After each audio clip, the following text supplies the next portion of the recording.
Alright, hopefully that's a little bit better. I'm back, everyone.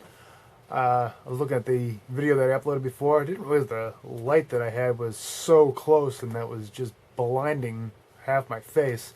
Hopefully that wasn't too much to deal with. And I was reviewing what I had said earlier. One thing I wanted to elaborate on, and that is the point about change. There was a part of that that I meant to say that I just forgotten because there's so much that I wanted to get to in this. But the interesting thing about these stories is that it lets us explore ideas that we can't have any knowledge of, such as what would happen if someone were offered immortality? What would happen if someone was told you can live young forever?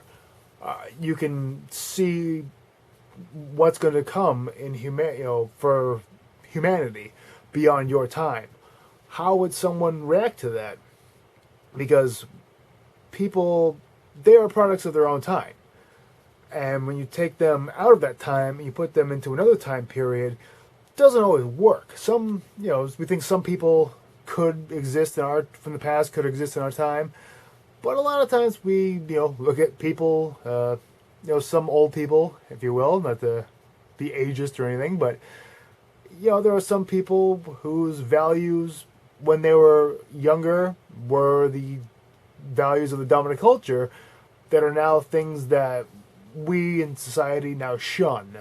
That, they're taboo, that you do not want to say or express certain ideas or act in certain ways. But back in, even something as simple as, I'm not saying necessarily anything about racism or anything like that, but even something just as trivial as smoking indoors in a restaurant. There was a time, even in my lifetime, where I remember going into a restaurant and there was the smoking and the non-smoking section. So imagine someone who was a smoker, who was used to that, granted immortality, and they want to smoke in a restaurant for all of time. It's going to be a little tough for them. So there's just a little stupid example off the top of my head is all, but there's these ideas of what would happen if certain personalities were to exist well beyond the time period where their attitudes, their ability to fit in was no longer acceptable. If there were people that were, beloved by all, that would still be beloved by all today. But nobody's mortal. Science is probably working on that to extend life, further and further. So maybe one day somebody will become immortal, but for the time being, nobody is. And nobody ever has been. So it's only a thought experiment that we can safely explore within these stories. We can also have these other dynamics where, you have these ideas from religion and so on of mortal beings talking to immortal beings, but they're usually deities.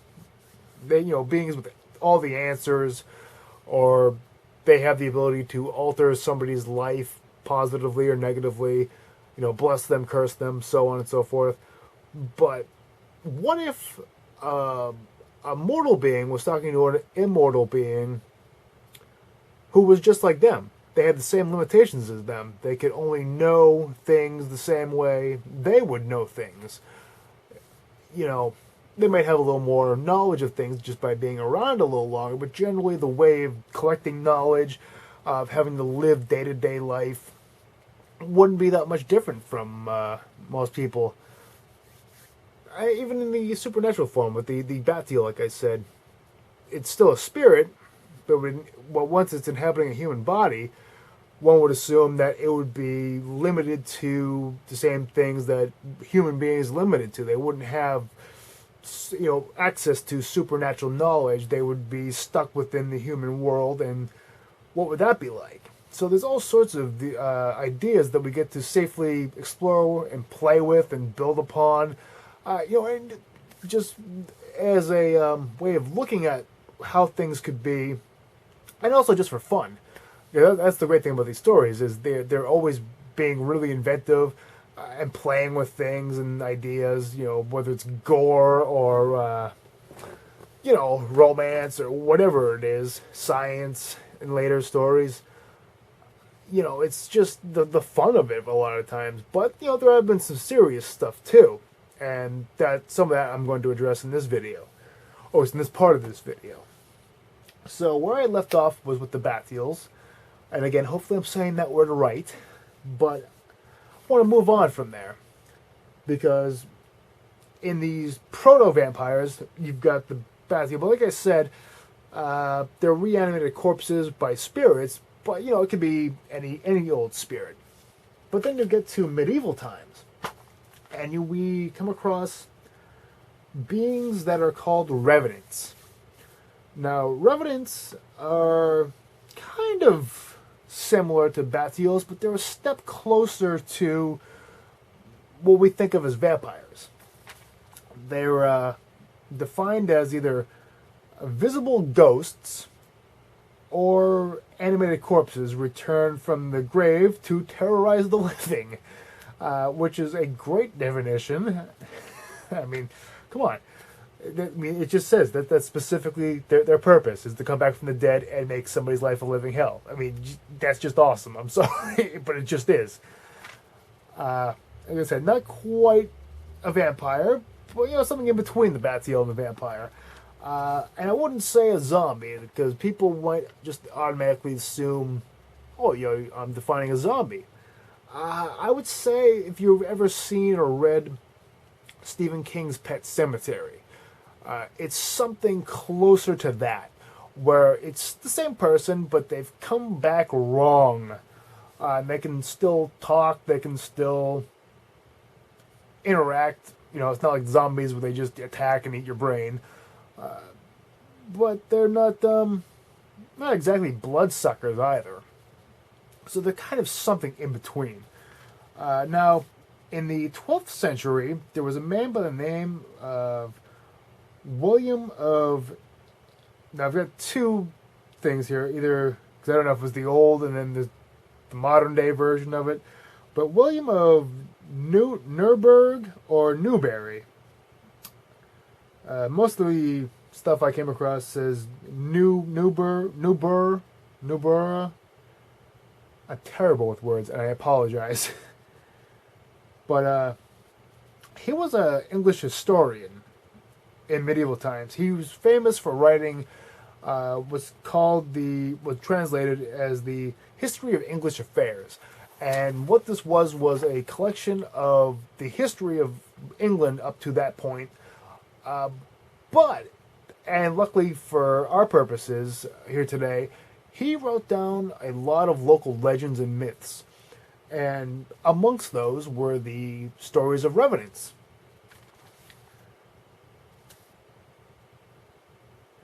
Now, in one of them, he records one of the following stories. He records one of the following stories about a man running from the law. So just sort of a low peasant, nobody, which is kind of interesting when you think about it, because he's talking about primarily, the kings and queens and the wars and the things that shaped England. And here he is talking about just some common thief or killer or whatever he was on the run from the law for. And this guy is hiding from the law. He's an outlaw. And instead of, he tries to do the thing where he tries to make a new life for himself. So tries to hide in plain sight in a way. He and from this kind of largely succeeds, from what I understand. But he marries a woman. But this guy clearly life choices not something he was great in. He finds out that his wife cheats on him. Often. And this drives him to despair, and he ends up committing suicide. Now, something to keep in mind is, during this period in the medieval times, this was probably the most dominant era in which Christian belief was what people thought. They had their most powerful times were during the medieval era. So a lot of people had that belief that if somebody took their own life, they were automatically, damned and sent to hell, and they were cowards, and just all the negative associations with that act, which is probably why the story is about someone of low standing in society that's just sort of like, yeah, see, this guy, not really the best of people, so obviously he would do something like that. And he comes back as a revenant. And Williams says the following. Get a load of this. This is pretty good. It says, he writes, quote, "A Christian burial, indeed, he received, though unworthy of it, but it did not benefit him, for issuing by the handiwork of Satan, obviously, from his grave at night time, and pursued by a pack of dogs with horrible barkings, he wandered through the courts and around the houses while all men made fast their doors, and did not dare to go abroad on any errand whatever from the beginning of the night until sunrise, for fear of meeting and being beaten black and blue by this vagrant monster." And you can see in the story a couple of things that we'll see later on in vampire stories. Though not necessarily in the way that it would later be. You have the association of this undead being and wild animals. Dogs in this case, but it could have easily been wolves. That, in this instance, are chasing after him. But in later stories, the vampire will have control over such beings, over such animals. And also the whole thing about people shutting in their houses at nighttime and not venturing out until sunrise, until it's safe. So you can see, like I said before, these are proto-vampires, not fully formed vampires, but a lot of the elements that would make up vampires you find in these stories. And it's the bridge between the Gilgamesh story that I mentioned earlier, and then the full-on vampire stories. This is how we got there. And now in 1484, the Catholic Church wrote the famous Malleus Maleficarum, or Carium, Maleficarium, translated as either the Hammer of the Witches. I've heard some people say the Witch's Hammer. It was the how-to guide on how to spot witches. But it also had information on vampires as well. How to spot vampires, what to do if you encounter vampires. And,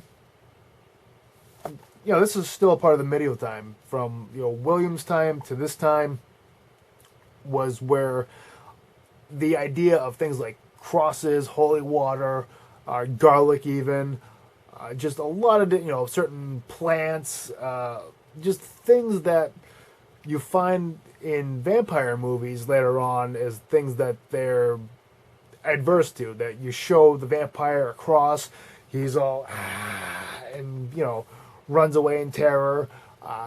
That's the origin of where all that came from, was from the church and in books such as the Malleus Maleficarum. Though, admittedly, there's only small sections, mostly about witches and warlocks and all that sort of thing, which we all know the unfortunate events that came from that, being the witch trials in Europe and here in New England where I live. I'm not too far from Salem, Massachusetts, where there's still the cemetery with all the gravestones and stuff like that about the people that were killed during the witch trials here in New England. So definitely something that's not been forgotten, but it should not be overlooked that vampires are also mentioned in there as well.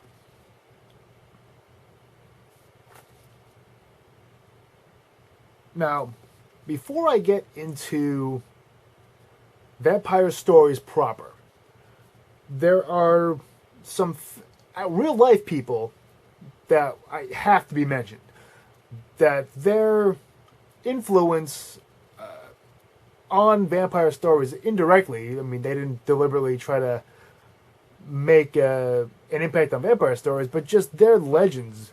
And some of them you may have heard of, others you may never have heard of until this video. But nonetheless, their impact is felt to this day. The first person I want to talk about, obviously you cannot talk about vampire history without talking about Vlad the Impaler. It's just, you can't. I mean, Vlad, go on. I say the name, you know exactly what you're thinking of in your head. You know, people basically associate Vlad the Impaler less so than the real life person he was. And to a lot of people, that name is synonymous with Dracula. Let's just get that out in the open. People assume he is Dracula. Dracula is Vlad the Impaler. But the real life Vlad, he was the Prince of Wallachia and son of Vlad Dracul, which is partly why, you know, his name might as well just be Vlad Dracula. But just by adding A to it. But Vlad is, you know, an example in that him being associated with Dracula, he's just a prime example on its own of how these stories evolve, of how people thought of things in one way, and then time goes by, they see it a completely other way altogether, which is pretty interesting. But the truth is, the guy was just a brutal psychopath. I mean, you read some of the stuff on him, and it's almost unbelievable. You just can't imagine today that it's almost like reading Genghis Khan and just the stuff that happened when, you know, he came across anybody. We can't picture anything like that today. It's brutality on a scale that even stuff that we see in the news, you know, in other countries where people are still terrorized. You know, a lot of the stuff you read in the old times, it just makes modern stuff almost pale by comparison. And he was, you know, so much so that his moniker is the Impaler. And people, you know, there's some debate on this. Some say that by Impaler, it's just what you would naturally assume. People just being impaled on spikes and left there until they died. And the purpose of his impaling, from what I understand, was to scare the living crap out of everybody. And we're still talking about it today. So it worked, Vlad. It really, really worked. But it was to scare other countries from trying to invade. And personally, if I lived back then and I heard the stories that were coming from Wallachia at that time, not only would I not invade, I would move further away from Wallachia than I already was, even if I was on the other end of the planet. I don't care that, you know, NASA wasn't invented yet. I'd build a space shuttle and leave the planet if he was still on it. But some of the other stuff I've read implies that the impaling, it was less, you know, spear through the gut, you're just left there to die, than how do I put this exactly? The worst colonoscopy you could possibly ever imagine. I'm talking about going through the back door in a way that would horrify porn stars. Just these big long poles, sometimes rounded up. Just picture, you know, a pole with a tennis ball on top of it. Yeah. And you're just put on there until you're stuck on there and just left to die. So you can understand why, like I said, I don't care if there wasn't an NASA. If I had to use, you know, sticks, I'd still find a way to propel myself off the planet if I knew somebody like that was around. So, the guy just was so brutal and so bloodthirsty, and he just, from all accounts, seemed to enjoy it. He loved to just terrorize people. and terrorize the populace and just everybody in general. He just wanted to be feared. And it worked.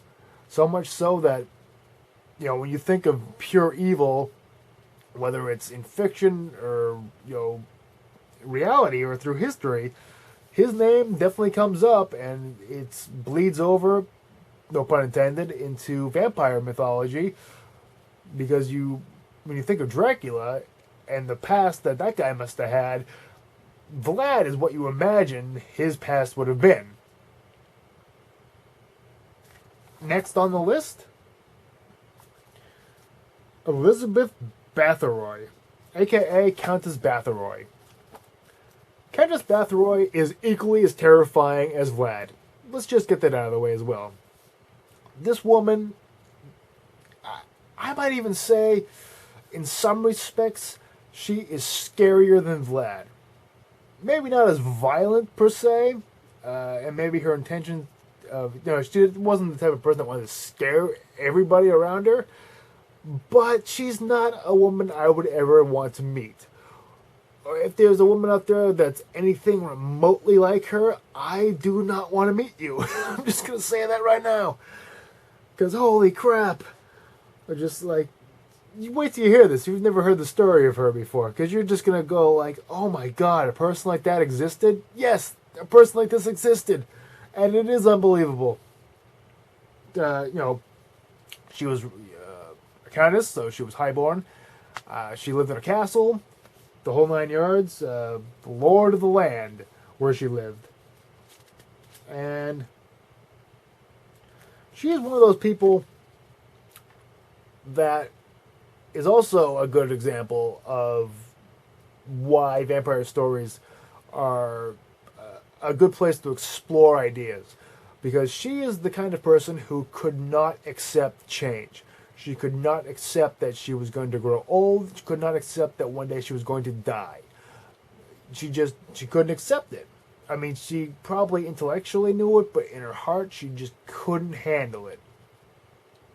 And, it'd be nice to explore an idea like that in story, but we have a real-life example here that, unfortunately, was just something terrible. It was just a massacre because this woman could not handle aging. And at some point, she lost her mind.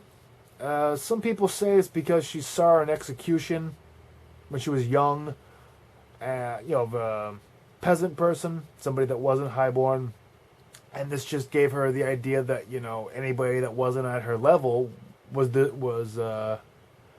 expendable, that they could just be killed at will, and it didn't matter. They were nobody. It was like stepping on ants. Just didn't care. But she got this belief in her head that if she killed and drained the blood of young female virgins and bathed in it and drank it, that she would stay young forever. And this resulted in the deaths of 600 plus, some say 600, some say 650 of young female virgins. And when she was finally arrested and brought to trial, her castle was raided, and they found in her dungeon 300 more locked away. So it was almost 1,000 women killed by this one woman. All because of her vanity, because she couldn't accept that she's going to grow old and she's going to die one day. She was eventually, found guilty of murder and sentenced to house arrest, where she lived out the rest of her life until she died. But the story of her sort of bleeds, again, not to be punny here, but it bleeds into the vampire stories by way of when we have, as you'll see, if I'm allowed to do this as long as I hope to do this, female vampire stories. The female vampires tend to be brutal. There's to be some of the most bloodthirsty, some of the most vain, at times ones. They'll cause the most destruction, whether intentionally or unintentionally. And that's sort of from Bathory, from Countess Bathory. And she is sort of an early archetype that's used a lot of times, and also mixed together with another female vampire story that I'll get to in a minute. But that tends to be the blueprint for a lot of female vampire stories, is from Countess Bathory. Okay, I'm going to make this one real quick. I might have to just do the stories in another video and stop here. But the last person I want to talk about is a guy by the name of Peter Blagojevich, who is a name you probably never even heard of. He was not a lord or prince or countess or count or duke or anything. He was just a regular guy who, in about somewhere between 1720 and 1730, was known as the Serbian vampire, who created the vampire hysteria in Serbia around that time. He died, and a week after his death, it was believed that he came back from the dead as a vampire. Not as a revenant, not as a Batial, but as a vampire. And that he killed about 9 people during this time. Probably they just got sick from some disease that spread around and just died, mishandling the body. But people died within the week that he was buried, and they blamed it on him. They dug up his grave, looking for signs of vampirism, which were, hair growing longer after death, along with fingernails, because they didn't know anything about science, and that's something that happens for a while after you die. So that was just proof to them that he was a vampire. But the thing is, his story influenced the first fictional vampire story. Now, it's in a poem, and I'll get to that in my next video, but his situation caused the first vampire fiction to be written, which led to, like I said, his poems, which led to the first vampire stories proper. And I'm going to discuss that in my next video, and I will talk to you then.